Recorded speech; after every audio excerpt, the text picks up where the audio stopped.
WIAC 740 presenta Delvis Grisel y compañía. Muy buenos días, soy Delvis Grisel Ortiz. Les doy la bienvenida a esta edición de Delvis Grisel y compañía.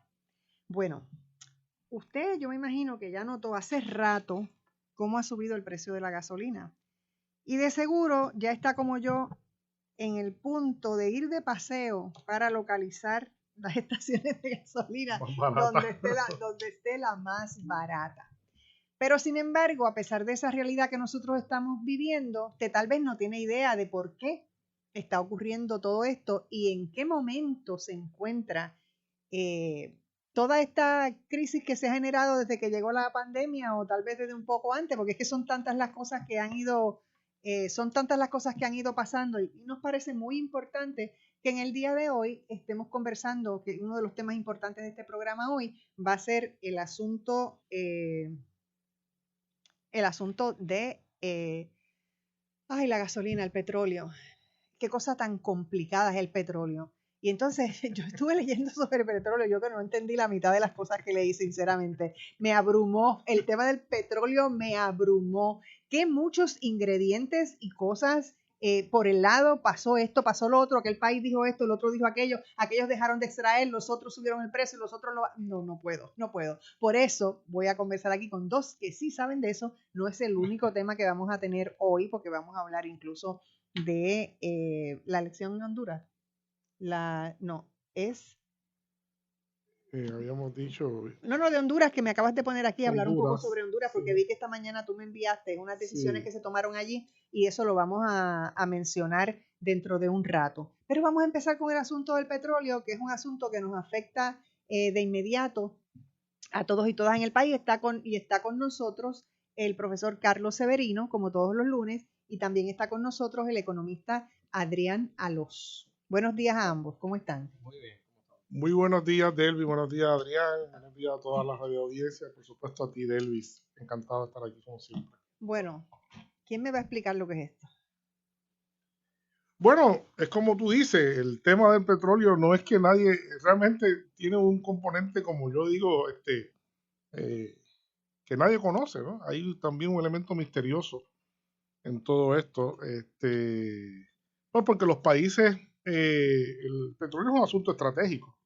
Entonces, como asunto estratégico, pues los países hay información que no la revelan o que la revelan parcialmente. O sea, que hay algunos detalles sobre el petróleo que realmente no podemos saber a pesar de todo. Pero lo que sí sabemos es que el mercado del petróleo pues, comenzó a ser un mercado muy particular a partir de la conformación de lo que se conoce, que ya lo hemos discutido aquí en otros momentos, la Organización de Países Exportadores de Petróleo, que no es otra cosa que quizás, pues, obviamente, Adrián, que es economista, pues lo puede explicar, es un cartel en economía, pues es un grupo de productores, un grupo de negociantes que se juntan para afectar el precio, para manejar el precio de algo que estiman que es importante para ellos, ¿no? Y en ese momento, pues como sabemos, usualmente de los países pobres, pues producen materia prima que se ha vendido históricamente barata para construir mercancías. Las mercancías sabemos que históricamente suben de precio, sin embargo, la materia prima no sube de precio a veces, sino que se reduce su precio y crea pues lo que llaman en economía, ¿verdad?, el intercambio desigual entre los países industriales y los demás países en desarrollo.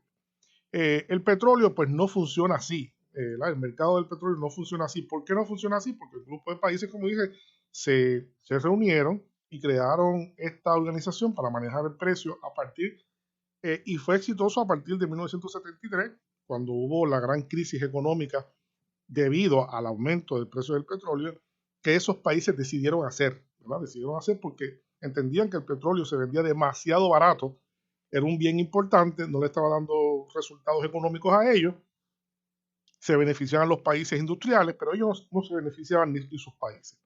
Entonces, a partir de ese momento, el mercado del petróleo ha estado dominado por esta organización y posteriormente a un conjunto de países que, dada la importancia que ha asumido el petróleo en los últimos 40 años han dedicado grandes recursos a buscar nuevas fuentes donde hay más petróleo que los países tradicionales que componían la OPEP. Y así pues el mercado se ha ido creciendo, ¿no? Y de eso que pensábamos que el petróleo se estaba acabando, que no había, pues se han descubierto grandes yacimientos ¿verdad? Rusia se ha convertido en un gran productor, Noruega, Reino Unido, Nigeria, y así como otros países también que se han convertido en grandes productores de petróleo. Curiosamente, los Estados Unidos, que siempre ha sido un gran productor de petróleo, pues también ha descubierto nuevas formas de hacer, de vender su petróleo, de producir más petróleo, dado su gran consumo.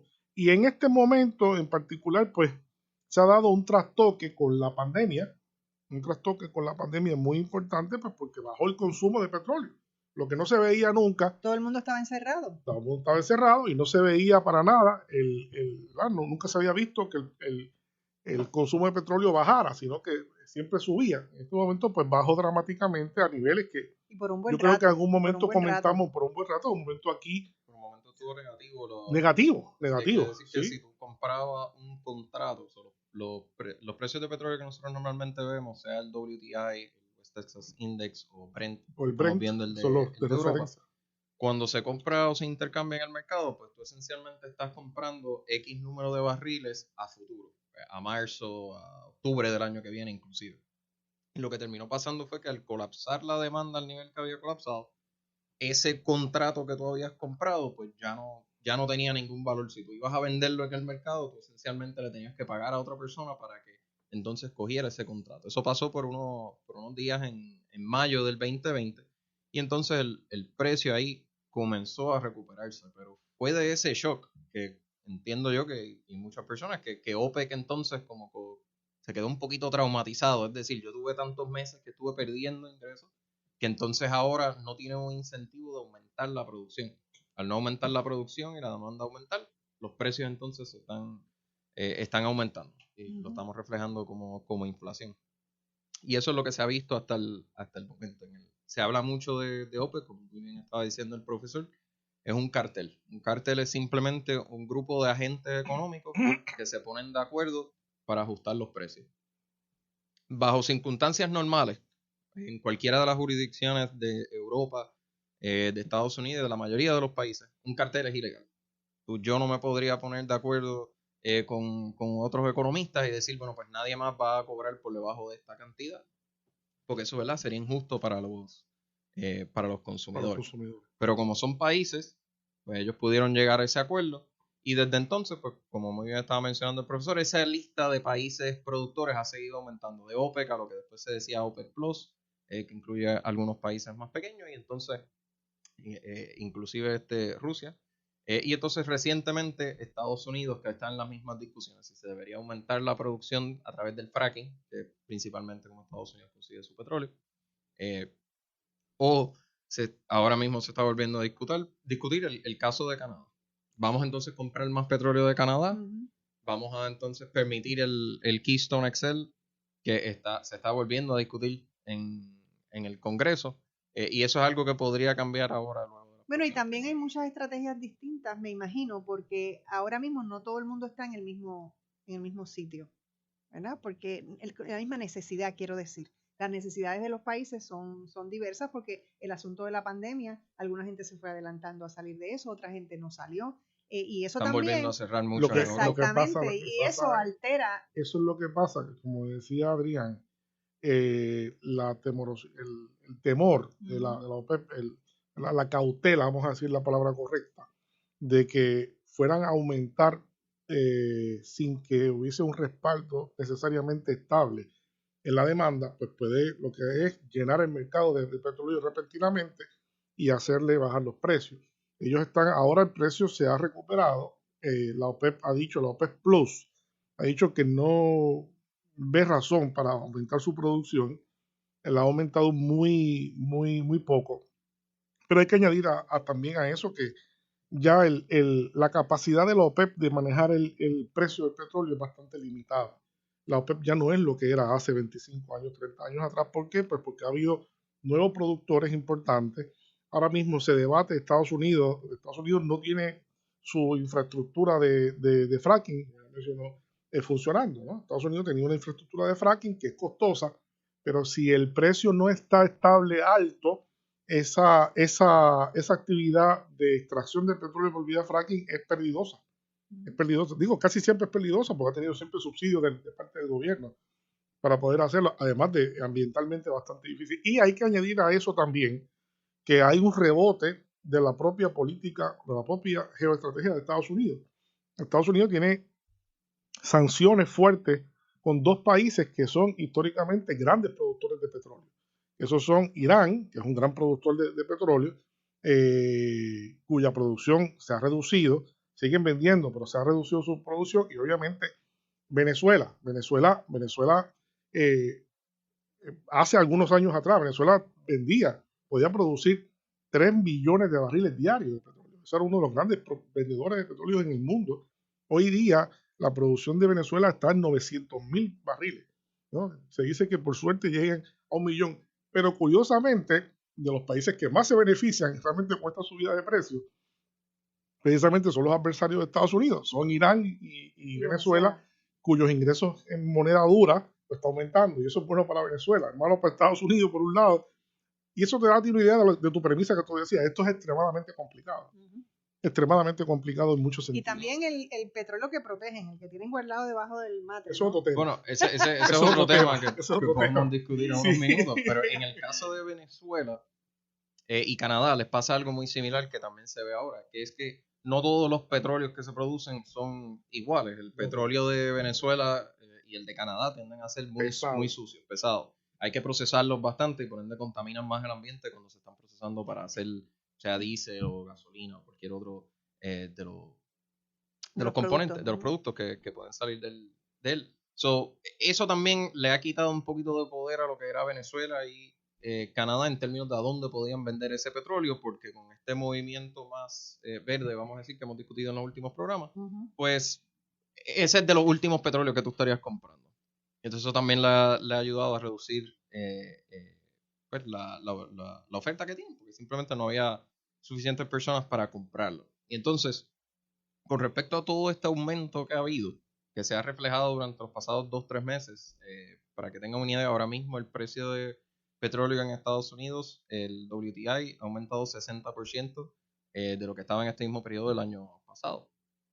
Eso ha sido, las personas de verdad lo pueden ver cuando van a llenar el tanque de gasolina, pero también lo van a ver en otros componentes, lo van a ver en los precios de los pasajes de vuelo, lo van a ver inclusive en todos los productos que son producidos a base de plástico, que son, ¿verdad?, que provienen del petróleo también. Los tubos PVC, por ejemplo. Los tubos PVC. Y entonces eso pone a la administración de Biden en una posición un poco incómoda, en donde están hablando de abrir las reservas estratégicas, que eran las que estaban mencionando. Las reservas estratégicas, por lo menos por el lado de Canadá, por el lado de Estados Unidos, pues tiene dos propósitos. Uno es para poder suplir en casos de emergencia, pero principalmente por el lado del ejército. Pero es algo que tienen todos los países, inclusive Estados Unidos va a abrir sus reservas, Inglaterra, Francia, porque tiene que ser coordinado para que de verdad tenga un impacto sobre el precio. Ahora, esto es una curita, esto es algo temporero. Ellos van a abrir, eso va a tardar unos meses en lo que esos barriles entran entonces a circulación. Son cerca de 50 millones de barriles que estaban hablando de liberar. De Estados Unidos. De Estados Unidos nada más. Pero eso es algo que va a tener un impacto en reducir el precio por un corto periodo. Si esto se asume que es que a medida que va pasando el 2022 y OPEC entiende Estados Unidos que aumentaría su producción, pues entonces los precios naturalmente van a ir bajando y ellos no van a tener que seguir tomando esta medida. Y habrá que ver lo que hace la nueva variante. Gracias por mencionar eso. Con lo que está ocurriendo con la nueva variante, OPEC ahora mismo, si tenía un leve incentivo de aumentar el precio, pues ahora se están echando para atrás nuevamente, porque estás viendo Austria, Alemania, que están comenzando a cerrar nuevamente. Medidas nuevas que se van a tomar en Inglaterra y en Francia, y todavía no sabemos cuán estrictas puedan ser. Todo eso va a tener un impacto sobre el precio de petróleo. Y lo que podríamos estar viendo durante los próximos meses, entonces, es una volatilidad más alta todavía en términos de los precios a que nos enfrentamos. Los precios podrían reducirse por unos meses y después rápidamente volver a aumentar. Y los países ya no tienen tantas herramientas como las tenían antes. Yo no puedo estar abriendo la reserva estratégicas cada 2 o 3 meses simplemente para bajar 2 o 3 dólares el precio del petróleo. Eso pone al presidente Biden y su administración en una posición bastante delicada. Yo entonces, que de hecho volvieron a surgir los rumores, por eso lo mencioné, del Keystone XL, expandirlo con Canadá, que eso es un proyecto a largo plazo, pero tendría un impacto en reducir el precio. Yo voy entonces a volver a dar licencias para fracking, porque ya por encima de $60 el barril ya es razonable. Ya es costo efectivo tú ir a hacer el fracking. Lo que pasa es que se tiene que estabilizar ahí. No puede ser que yo hago sube y baja, porque entonces como negocio yo no tengo incentivo, porque voy a abrir, después voy a entrar en pérdida. Ahora mismo es una posición bastante difícil en la que se encuentra, porque es algo que está fuera del control de Estados Unidos y de la mayoría de los países del oeste. Ni Estados Unidos ni Europa tienen suficiente poder ahora mismo para dictar qué va a ocurrir con el precio de petróleo. Más aún que Europa ahora mismo es muy dependiente al gas natural y el petróleo que está produciendo Rusia. Entonces ahí es donde estamos empezando a ver inclusive alguna, vamos a decir, fricción entre Estados Unidos y la Unión Europea, porque Estados Unidos le pone muchas sanciones a Rusia, pero la Unión Europea tiende a ser un poquito más suave. Más flexible porque lo necesitan. Exacto. Oye, porque el gas natural de Estados Unidos es más caro, porque es licuado, primero es licuado, tiene que licuarse para montarse en los barcos, y tiene además que cruzar el Atlántico, así que eso lo hace más costoso que el de Rusia, que llega por pipelines, ¿no? por gasoductos, ¿no? Es importante añadir que eso que decía Adrián, Alemania ya ha anunciado un cierre o una limitación de operaciones en el país hasta abril del próximo año, hasta abril, ¿verdad? No sabemos, puede variar, pero va a estar en restricciones hasta abril. Alemania es el país que más consume petróleo en toda Europa, ¿no? Entonces eso da una idea de lo dramático que está haciendo este asunto del mercado del petróleo, en gran medida, y en la medida que se sumen otros países que se van a sumar, ¿verdad? Que se van a sumar en dependencia de cuán agresiva o cuán peligrosa sea esta nueva cepa, pues eso complica mucho más el escenario. Entonces no sabemos bien dónde vamos a quedar. Yo quería también decir algo sobre el tema de las reservas estratégicas, porque es importante que la gente escuche eso. En el caso del petróleo, ¿no? En el caso del petróleo, Estados Unidos construyó la primera gran reserva estratégica de petróleo comenzaron a construirla en 1973 por la crisis, ¿no? Y tiene una reserva de unos 700 millones de barriles. Y a partir de eso, otros países lo han imitado, tienen importantes reservas estratégicas, pero que se me ocurre también decir, por mencionar, que eso es un asunto indispensable para los países de petróleo y muchas otras cosas. Nosotros vimos en Puerto Rico lo frágil que es Puerto Rico, porque en Puerto Rico no tenemos reservas estratégicas prácticamente de nada. Una isla que dependemos de importaciones. Eso es un tema que en Puerto Rico tiene que discutirse. E insisto, no únicamente de petróleo. En Puerto Rico tiene que haber reservas estratégicas de medicamentos, tiene que haber reservas estratégicas de muchos elementos importantes para que el país pueda seguir funcionando y la gente pueda asegurar su existencia mínima, ¿no? Así que es un tema bien importante ese, y en ¿no? esa línea la importancia de las reservas estratégicas muchas veces se terminan viendo desde el punto de vista de petróleo porque es la más que se habla. Pero hay de diferentes bienes, ¿verdad? Muchas personas se ríen, pero Canadá tiene una reserva estratégica de arce, de maple syrup. Ajá. Porque con eso es que ellos controlan los precios. Cuando hay una producción mala, para que los granjeros en Canadá no sufran y no vayan a coger ese cantazo de una reducción de precios, pues entonces ellos van ajustando, limitando la cantidad de arce que entra al mercado. Para que no escasee. Y si está escaseado, pues entonces ellos liberan más para que esté disponible. Hay diferentes países que lo utilizan de diferentes maneras. Unos son por razones estratégicas, otros por control de precios, garantizar ofertas. Que en el caso de Puerto Rico, por ejemplo, nosotros tenemos 2 o 3 bienes agrícolas que sí producimos, que no tenemos esa posibilidad ahora mismo. Por ejemplo, café. Café es un bien que nosotros deberíamos tener algún tipo de reserva para poder ayudar a sostener el precio del café, aparte que imagínate este país sin café. Bueno, la mayoría del café que Es así, bebemos mira, es importado. Bueno, no es eso. Yo no me refiero a que sea importado o no, sino a la necesidad que el puertorriqueño tiene de tomar café. Exacto. Es con tanto café y la neurosis que hay en el país, imagínate si faltara. Pero esencialmente es algo que también nosotros tendríamos que estar explorando, como muy bien mencionó el profesor, simplemente por medidas de seguridad. ¿Y lo hacemos o no lo hacemos? No, nosotros tendemos a trabajar en Puerto Rico con control de precios. El precio del café es regulado, el precio de la leche regulada, la importación de plátanos, por ejemplo, tiene unos límites relativamente estrictos para tratar de proteger la industria local. Pero más allá de eso, nosotros no hay una visión clara. Uno no sabe, yo no soy experto en eso, ni conozco exactamente, pero uno se pone a pensar cuántas personas diabéticas hay en Puerto Rico, cuántas personas sufren de distintas, ¿verdad? Dolencias que requieren permanentemente medicamentos, y no sabemos si esos medicamentos se producen en Puerto Rico. Y si no se producen en Puerto Rico, con cualquier disrupción en la cadena de distribución, habría una crisis grande en Puerto Rico, porque los suministros deben dar para 2 semanas, ¿no? 2 semanas, 2 semanas y media, un mes, en el mejor caso, ahorrándolo. Pero entonces habría que tomar, ¿verdad? Algunos alimentos también. O sea, hay muchos elementos que hay que pensar sobre eso, y esto de petróleo es una buena forma de conocer cuán vulnerables somos. Yo también quería decir que en esta cosa también del petróleo, que es un bien importante para la economía, pero más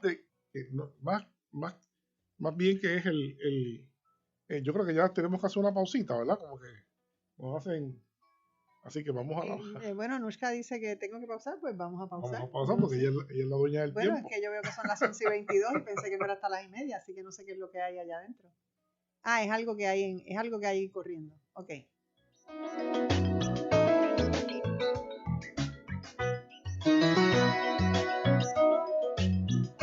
No se retire. En breve regresamos con más de Delvis Grisel y compañía.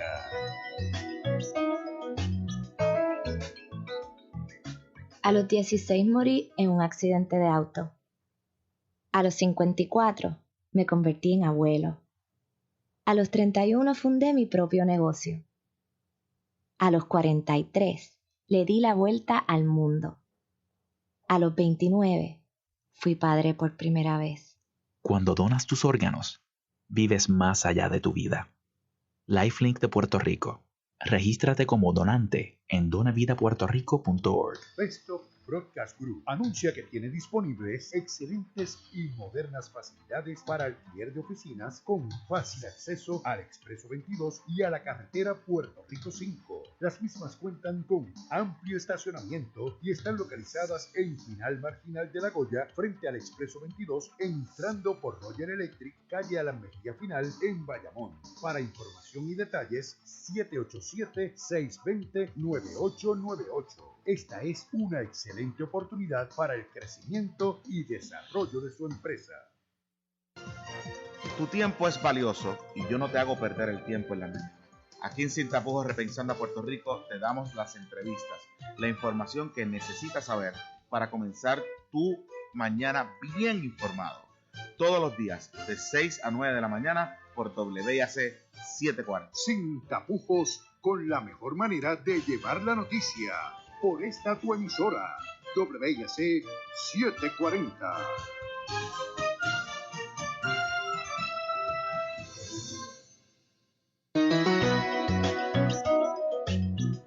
Y ahora regresamos con más de Delvis Grisel y compañía. Les voy a contar algo, se lo tengo que contar. Resulta que es que yo me pasé de la pausa, yo tenía que haber pausado a las 15 y entonces nuestra directora técnica está allá como el policía haciéndome señales de tránsito y yo pensando que por qué ella me está mandando pausar a mí antes de tiempo si yo no tengo que pausar hasta las 11:30. Ya ustedes se dan cuenta. Así son las cosas. Oye, debe ser porque estoy a punto de ser ya soy una envejeciente con licencia. Ok, Mira, no ya estoy en el así, Medicare, yo no tengo problemas, si es mi realidad, y al 4 de enero yo cumplo 65 años. Debe ser que estoy entrando estoy impactada. Debe ser que estoy impactada porque ya me llegó la tarjeta del Seguro Social. Ya te llegó y ya todo. me llegó, así que debe ser eso lo que me tiene así. Bueno. Pero Carlos, tú estabas diciendo algo cuando sí, iba a decir que aparte de esto que estábamos mencionando, que yo creo que es importante como reflexión general, más allá del petróleo, es que en este tipo de cosas, volvemos a lo que tú dijiste anteriormente, que uno nunca sabe nada realmente sobre el petróleo porque es un asunto que los países lo mantienen en estricto, alguna información la mantienen en secreto o la difunden de forma selectiva, alguna información. Pero es tan interesante todo esto como que nosotros vemos las tensiones que hay entre Estados Unidos y Venezuela, ¿no? Y vemos toda esta narrativa continua. Sin embargo, en lo bajito, esta semana, la semana pasada, se anunció que Estados Unidos está aumentando la compra de metanol de Venezuela, ¿no? Entonces, como dice, pero ven acá, si le están prohibiendo a otros países que hagan negocio con Venezuela, pero a la misma vez Estados Unidos se reserva el derecho de hacer negocio con Venezuela. Y eso nos da una idea de que estos conflictos, más allá de la narrativa de hablar de democracia, hablar de dictadores, este tipo de cosas, aquí son problemas geopolíticos, son problemas de intereses. Y no solamente eso, sino que Estados Unidos lleva varios semestres alargando la licencia de operación especial que tiene Chevron, que es la segunda más grande empresa petrolera de Estados Unidos, que opera en Venezuela. Uno dice, pero ellos no se fueron. No. Chevron tiene 8.000 empleados en Venezuela y están comprando petroquímica, ¿no? Petroquímica que no hay en el mercado suficiente, la están comprando de Venezuela. Así que, así de contradictorio es el tema del petróleo y devela, además, devela ante los ojos las verdaderas realidades, ¿no? Con respecto a los temas entre países, ¿no? Que a veces uno totalmente pues, se deja llevar solamente de un aspecto que es el que aflora. Pero cuando uno escarba un poco se da cuenta que las relaciones entre países son mucho más complicadas que las que realmente se debaten en la prensa todos los días. En ese sentido. No, ahí totalmente de acuerdo. Para que dar otro ejemplo, por ejemplo, nosotros sabemos todos los problemas que hay entre Cuba y Estados Unidos, pero la gran mayoría de los medicamentos y los alimentos de Cuba se compran de Estados Unidos. Y se envían. So hay un intercambio bastante grande entre las dos naciones, aunque, como muy bien estaba mencionando el profesor, no permiten que hagan, ¿verdad?, intercambios con otros países no, pero y ellos con ellos. sí. Pero con el sur de Estados Unidos, la producción de alimentos que tienen. Debe haber un refrán para eso. Lo hay, es que no me acuerdo ahora. Sé que lo hay, pero pues mira si te acuerdas, porque es importante. Todo esto son asuntos geopolíticos, como estamos viendo también en el caso de Irán. Hay un montón de tensión y fricción con ellos ahora mismo, pero todavía vamos a seguir comprándole el petróleo porque pues no tenemos no hay otra opción ahora mismo disponible. El issue que van a tener el gobierno de Estados Unidos, principalmente la administración de Biden, es cómo ellos empiezan a aliviar para los consumidores el impacto que se está viendo cuando van a echar gasolina. Pues como mencioné, no es solo ahí, es a través de todos los bienes que estamos viendo inflación.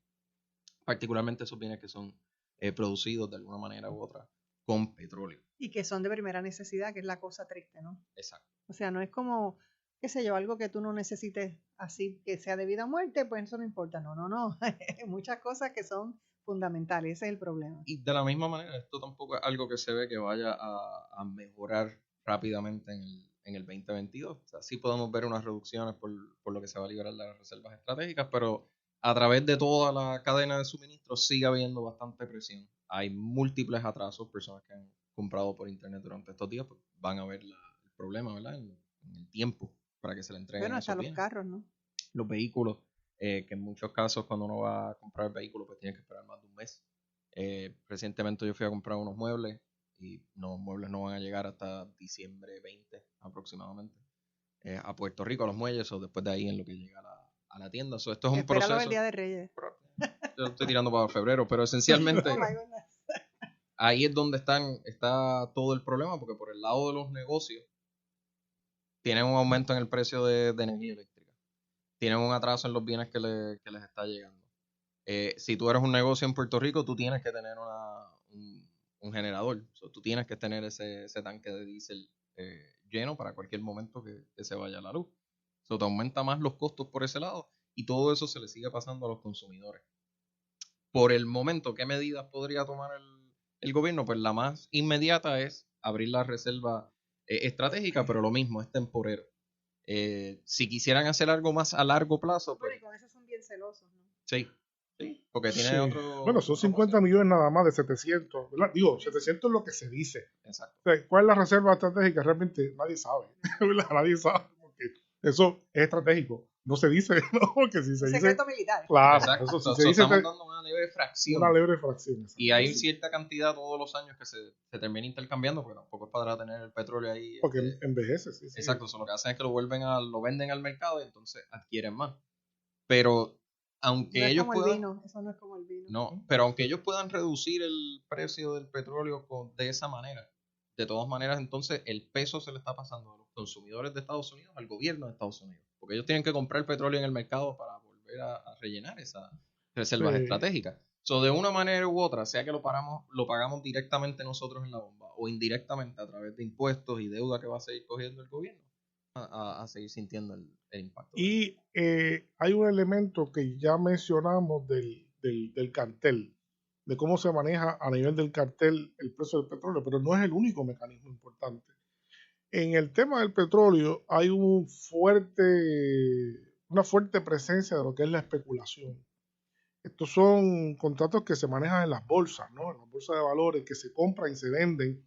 Y yo puedo comprar, el gran problema del petróleo es que a veces hay mucha gente que compra mucho petróleo que no necesita. Y hay mucha gente que está comprando petróleo que necesita, pero que no tiene, ¿no? Entonces eso juega en contra del precio, porque eso crea incluso demandas especulativas o demandas ficticias. Ahora mismo, yo no creo que todavía, como señaló ya muy bien Adrián, que es economista, no creo que haya un efecto real, palpable, de haber puesto la reserva, parte de la reserva de Estados Unidos en el mercado, pues porque todavía eso tarda un tiempo en lo que se ejecuta. Sin embargo, ya hemos visto que el precio en bomba bajó.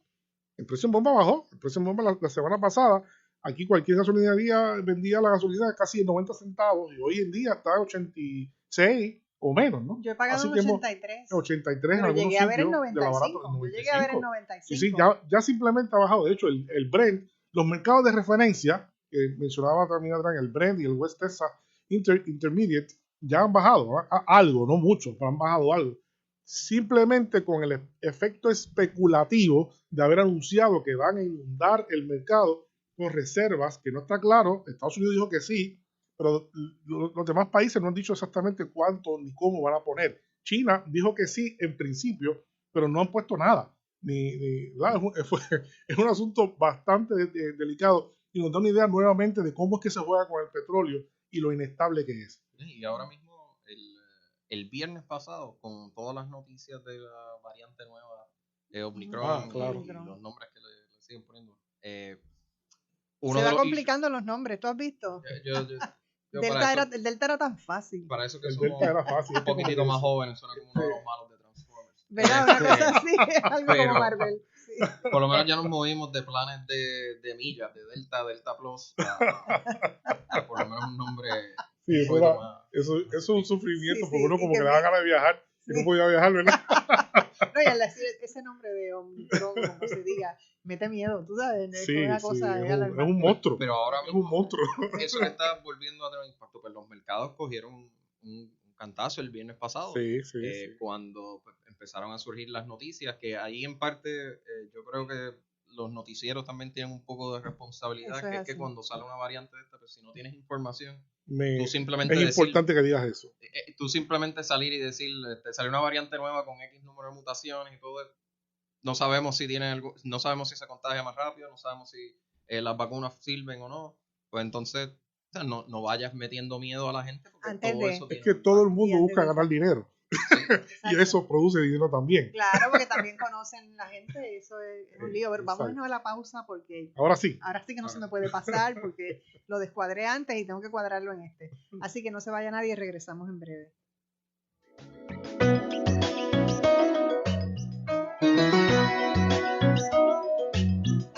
No se retire. En breve regresamos con más de Delvis Grisel y compañía.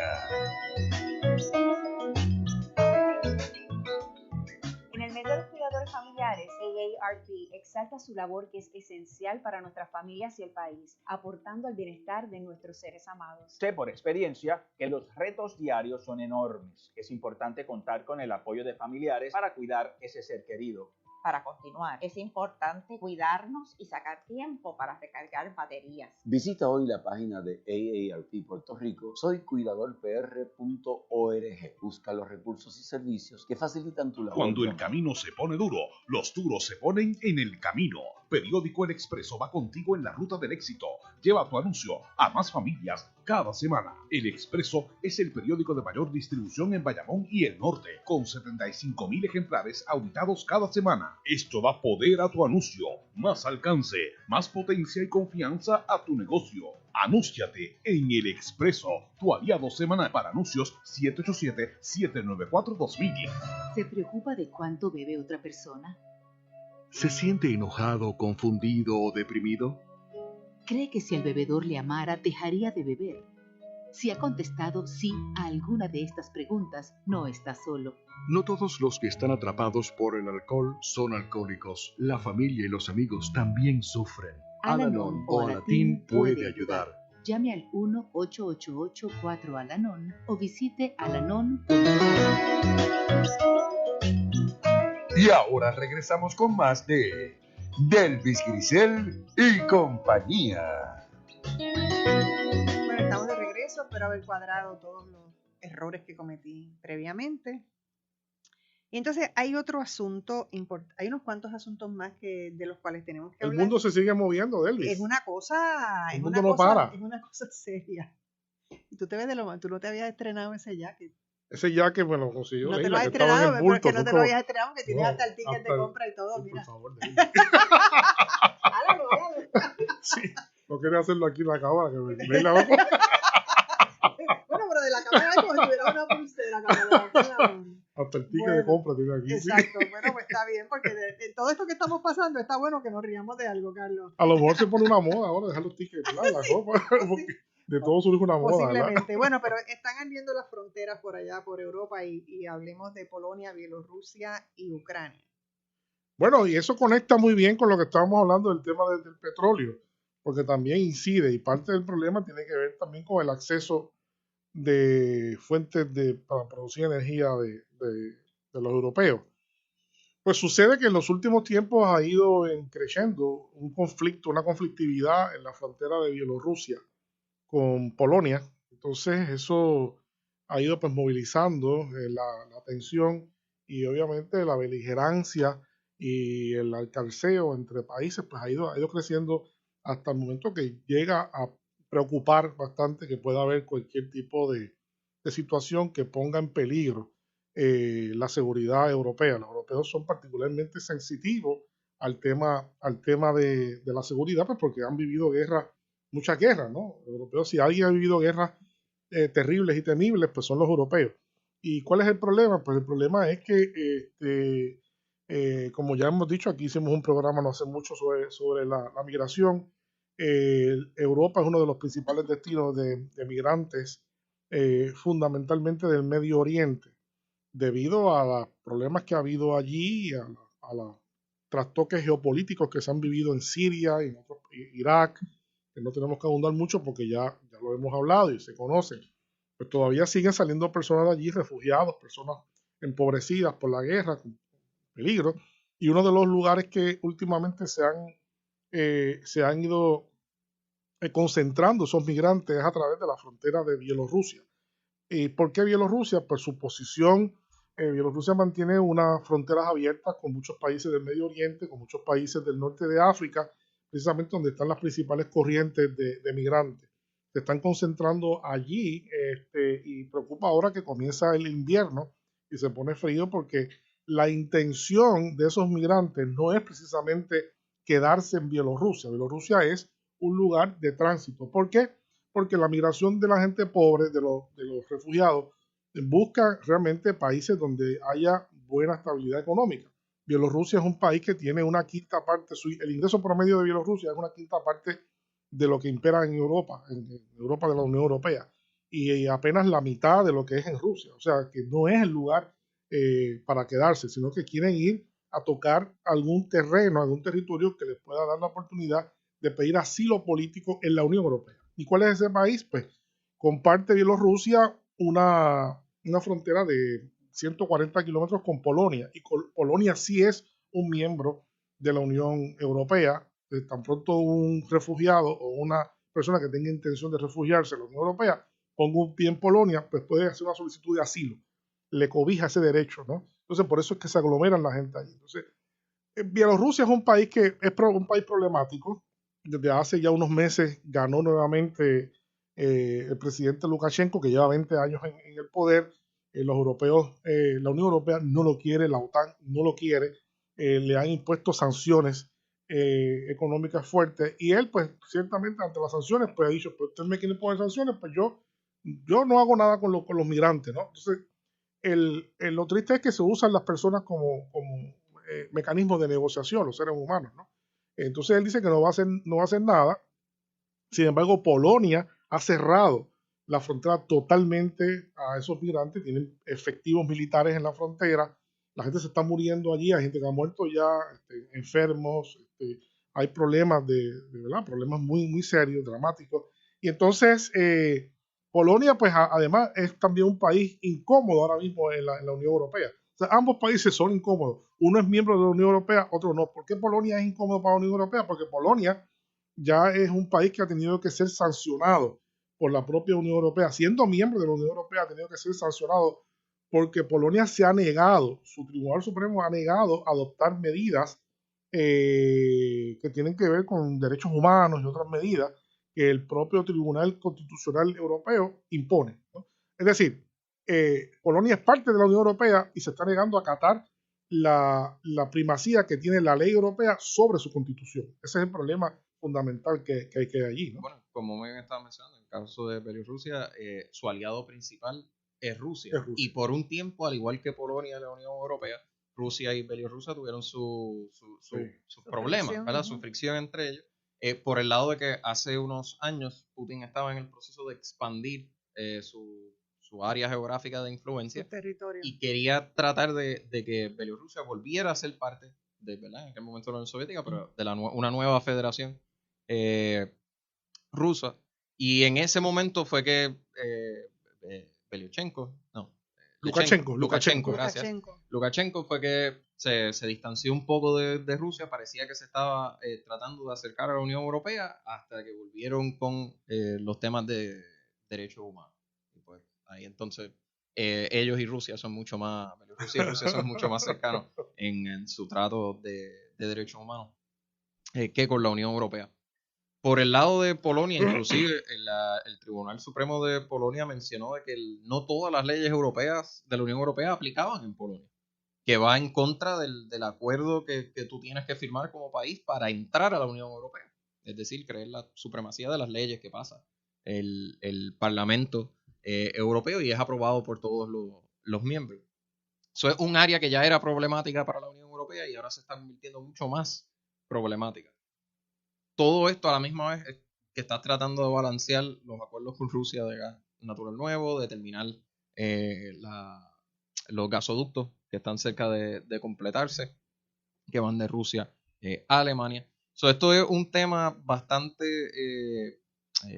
difícil de determinar cuál sería el impacto que podría tener sobre la Unión Europea, porque una de las cosas que se está utilizando es un political chip, ¿verdad? Se está utilizando como un tema de negociación ahora mismo entre todos los diferentes issues que hay, sea de producción de energía renovable, sea de importación de gas y de petróleo de Rusia, las sanciones que tiene todavía la Unión Europea con Rusia y con Bielorrusia. Son un montón de temas que se tienen que discutir simultáneamente.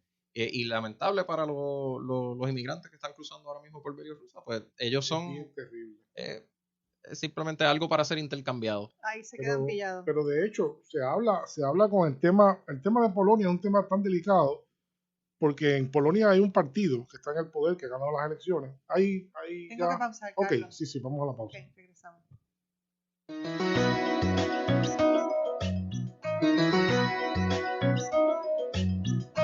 No se retire. En breve regresamos con más de Delvis Grisel y compañía.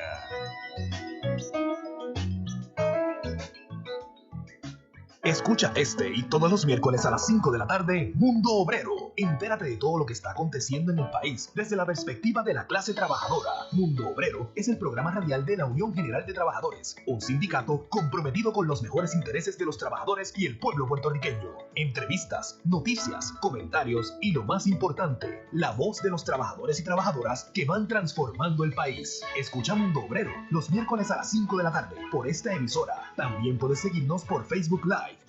No importa cómo vaya tu día, WIAC 740 te acompaña con la programación que tú prefieres. Al mediodía llega el licenciado Francisco González en Hablando Claro y luego a la 1 de la tarde en Blanco y Negro con Sandra Rodríguez Coto con análisis investigativo de la noticia del día. Bienvenidos a su programa de Blanco y Negro con Sandra. WIAC 740, Amando a Puerto Rico.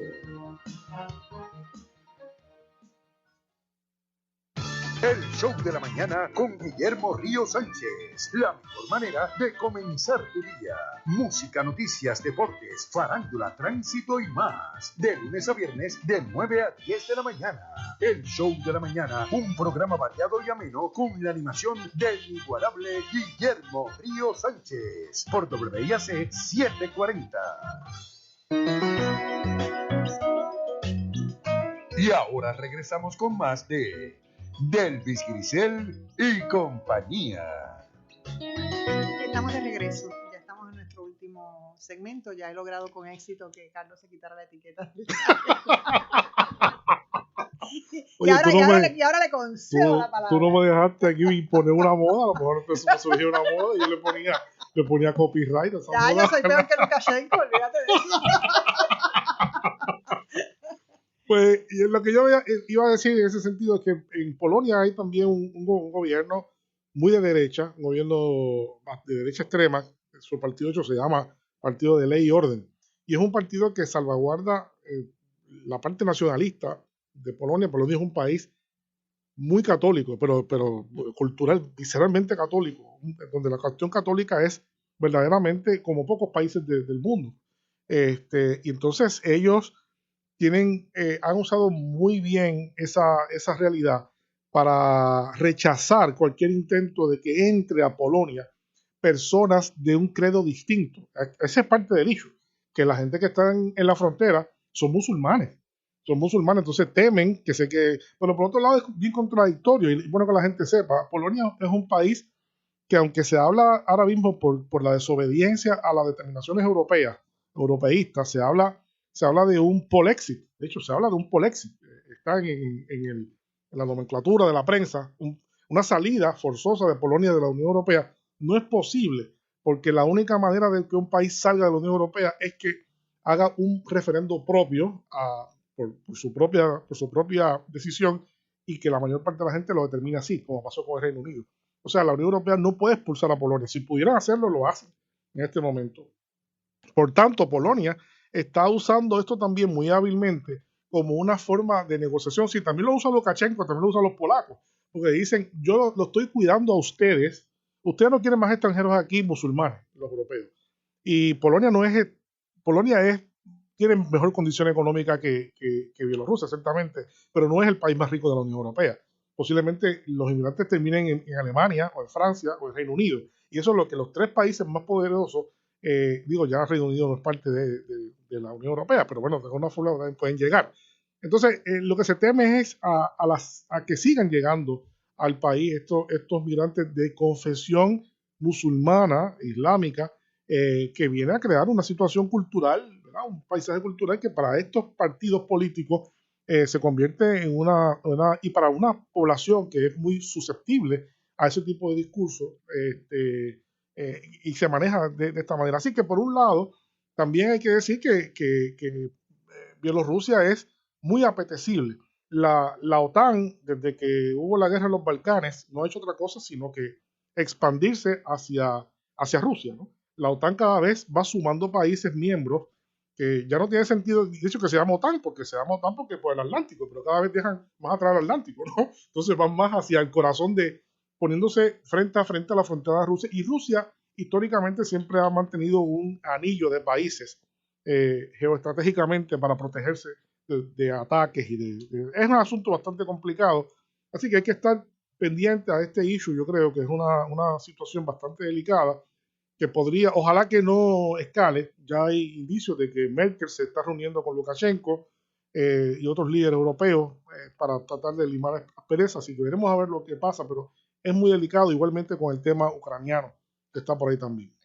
Gracias, ese era el tema que quería mencionar. Dado que estamos teniendo el tema tan sensitivo ahora mismo de Ucrania, que Rusia está acercando cada vez más tropas y más tropas.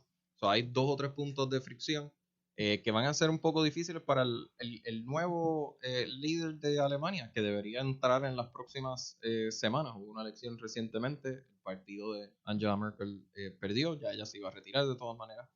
Pero ahora mismo están en el proceso de los acuerdos, se entiende que está relativamente cercano los 3 partidos principales. Sí, eso vi. Pero entonces hay que ver ahora cómo ellos deciden tomar el tema, porque esto es algo que los va a afectar a ellos mucho más que a Francia inicialmente. El problema está más cerca de Alemania que de Francia.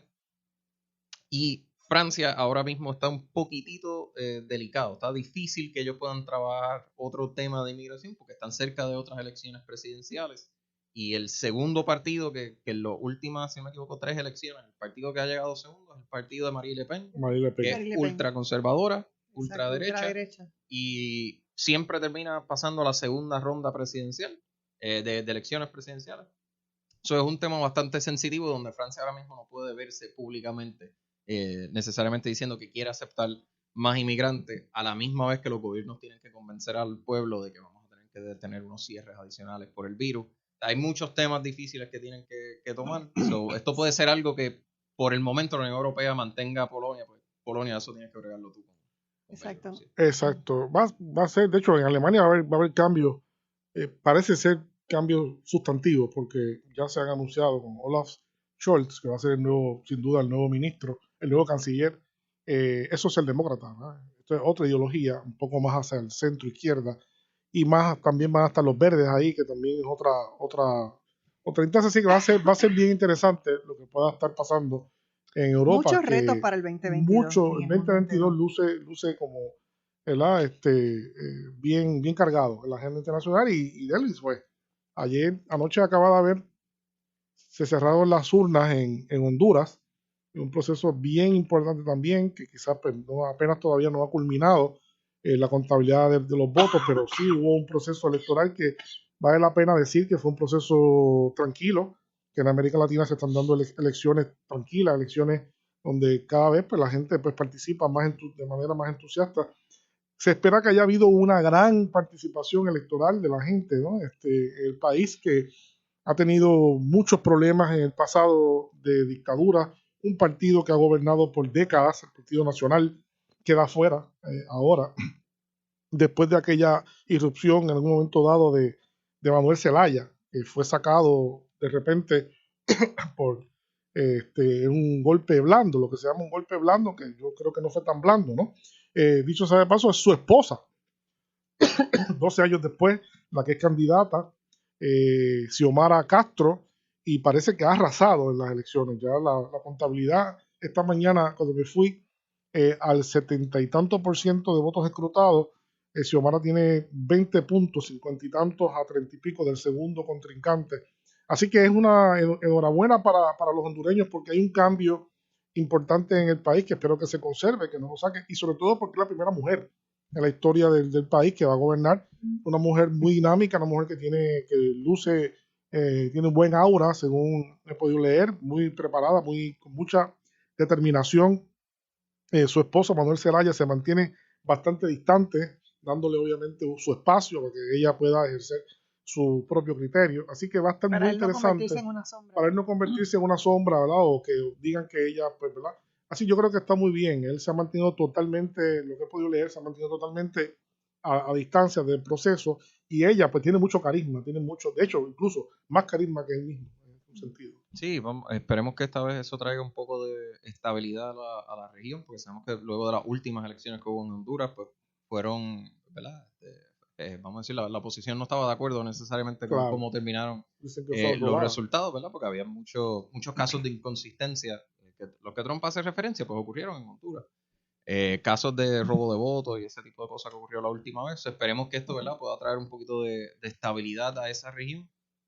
Y ahora mismo América Latina está pasando por un proceso político bastante difícil. Tenemos elecciones también en Chile, todavía están en el proceso de rehacer su constitución, dependiendo quién gane, ¿verdad? Pues, si se va a terminar reescribiendo la constitución o no. Y el 19 es la segunda ronda, el 19 de diciembre. Ya mismo, sí. Ya mismo. O sea que ya mismo... Ya mismo vamos a saber un poco más. Sí. En Brasil tenemos elecciones acercándose y sabemos todos los problemas económicos que ellos están teniendo. Argentina lleva teniendo sus problemas económicos hace varias décadas, pero últimamente han vuelto a enfrentar el tema de la inflación.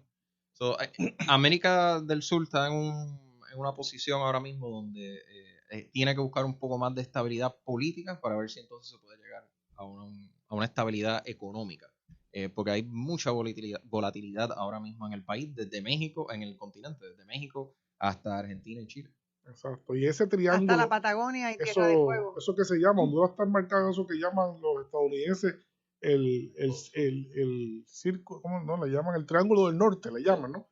Donde están saliendo la mayor parte de las caravanas de inmigrantes desesperadas por la pobreza, pero no solamente por la pobreza, sino también por la propia inseguridad, por las bandas, ¿verdad? Armadas que dominan el país, que extorsionan a la gente. O sea, el cuadro político es bastante delicado y requiere ciertamente de cambios, de nuevas mentalidades y nuevas visiones que los partidos tradicionales y las oligarquías pues han fracasado tremendamente en poder contestar esos problemas. Bueno, pues habrá que ver. Habrá que ver qué va a pasar y qué nos espera en el próximo año. Tenemos el plato bien lleno, ¿no? Tenemos el plato bien lleno de tantas y tantas cosas en todas partes del mundo. Y sinceramente todo lo que está ocurriendo todavía con la pandemia, pues es alarmante. Es alarmante. Así que bueno, amigos, se nos ha terminado el tiempo por hoy. Muchísimas gracias tanto a Carlos como a Adrián por estar aquí con nosotros. Gracias a Leila, nuestra productora y experta en redes sociales, que nos está visitando aquí hoy. Y he estado aquí conversando con nosotros. Y me salvó del frío. Te salvó del frío porque te fue a buscar el abrigo, así que no te puedes quejar. Y bueno, esperemos que podamos seguir lidiando con estas cosas que están asediándonos en todas partes del mundo. Bueno, amigos, eso ha sido todo por hoy. Muchísimas gracias por escucharnos. Que tengan un día maravilloso y sobre todo lleno de mucha paz.